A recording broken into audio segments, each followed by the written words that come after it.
Hello beautiful souls, good morning. সকলকে জানাই ভাই দ্বিতীয়ার অনেক শুভেচ্ছা। আর উৎসব মানেই ভালো ভালো খাওয়া দাওয়া, অন্তত আমার মতো ফুডি মানুষদের কাছে।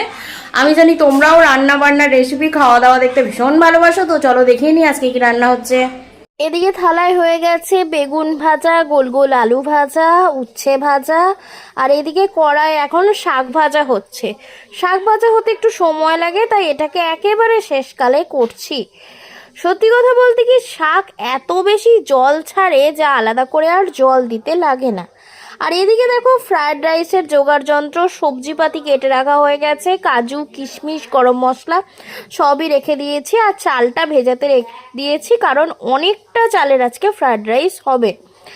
আর এদিকে কাটা আছে কয়েকটা টমেটো, এটা চাটনি হবে না অন্য কোনো তরকারিতে যাবে সেটা আমি জানি না। তারপর এই যে চলে এসছে পনিরটা ভীষণ ফ্রেশ। দিদা যেহেতু নিরামিষ খাবে, তাই আজকে পনিরের তরকারি বানানো হবে।